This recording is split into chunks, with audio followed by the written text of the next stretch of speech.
Good morning, my fellow yogic travelers. I'm mighty glad to be alive today, and I hope that you are too as we continue to live, laugh, love, learn, linger, and live the life we love. All right, for my friends out in Brooklyn, remember back in the late 50s, Johnny Maestro and the Crest Tones?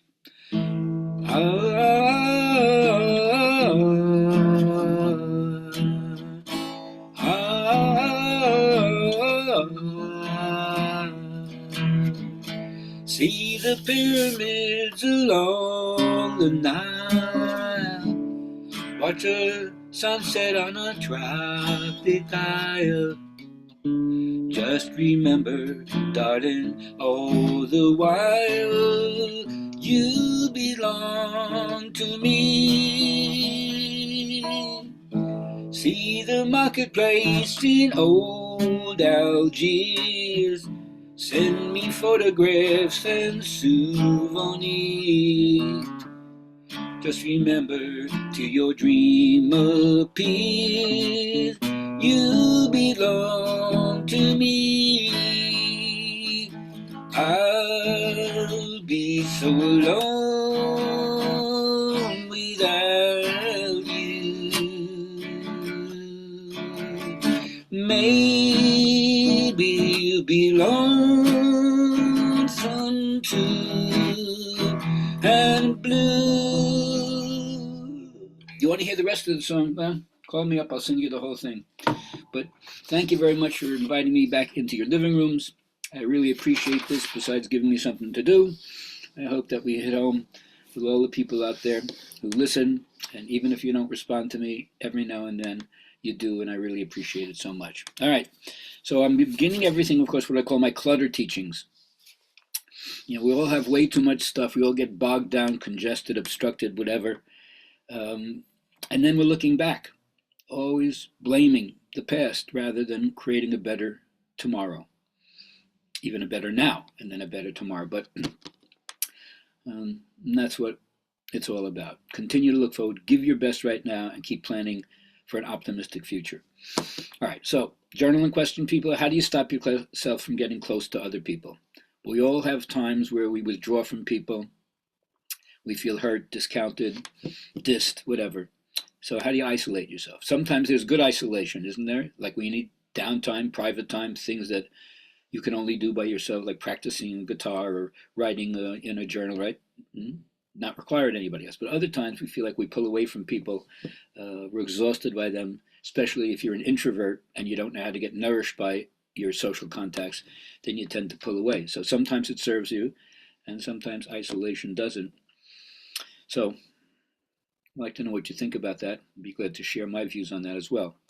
All right, back to BKS Anger. I always start by saying something from the yoga master so you know that my metaphor is in yoga, although I try to expand it to any symbol that helps you become transparent to transcendent energies in you.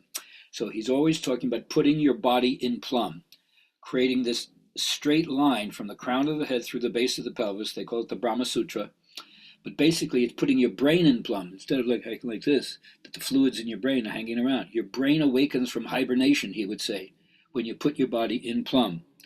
So immerse yourself in your practice, and remember, it's not just chronological time. Not what you put in the practice is important. It's the psychological time. When you immerse yourself in the practice completely, envelop yourself in a wall of silence. Go inside, do your practice, see how it affects the way you handle your world. All right, now, I have three psychologists that I've been working with this past week, James Hillman, Eric Erickson, and Ram Dass. Hillman is reminding us that we're so obsessed with smoothing things out, as if the wounds and things that happen to us shouldn't be there. Now, obviously, there's moral breaches that happen that we say no one deserves that, but you don't have to carry it around. You can move yourself from this hurts to what should I do about it?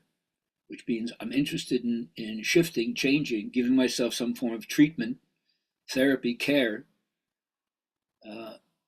over any loss you've had, and how do you let your body absorb the punch, as we say, and you get stronger from it. Eric Erickson, I've been talking about the psychosocial stages of development from childhood to old age, and when you get to be 20 to 40, now you're in young adulthood. This is where the question is love. Can I love?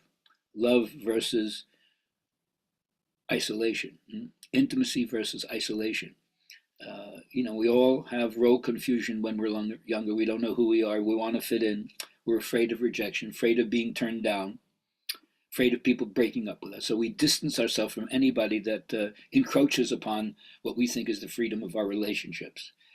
But positively, we also learn to make commitments capable of reciprocal giving and taking, and sacrifices and compromises that all relationships require.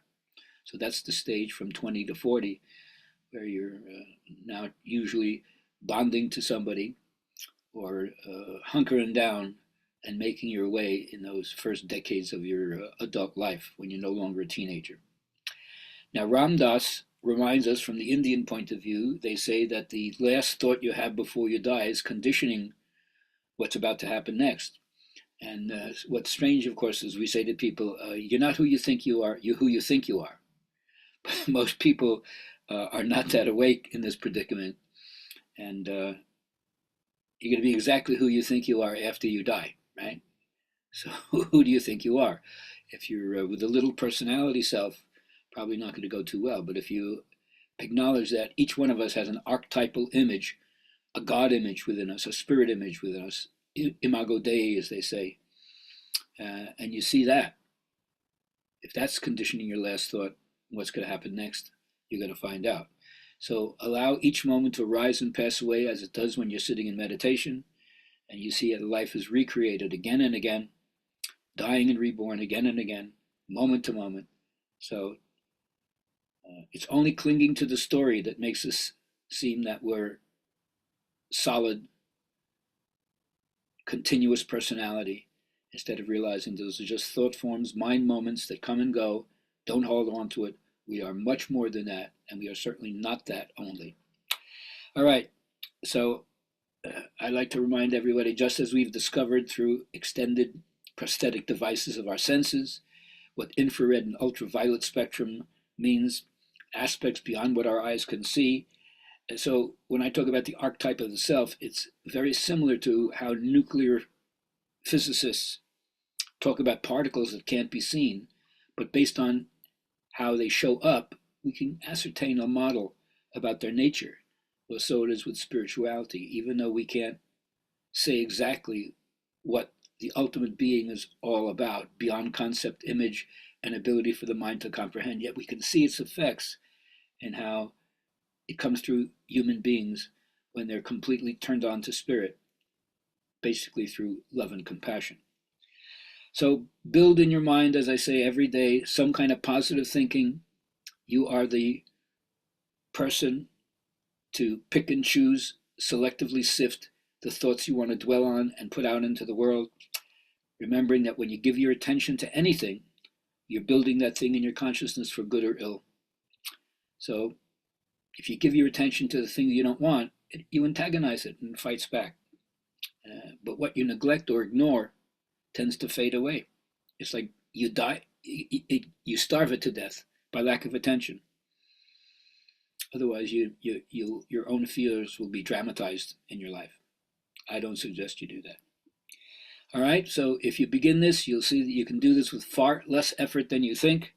So reach for the best feeling thoughts you can, and have a great day. I look forward to seeing you tomorrow. Thanks for inviting me into your home.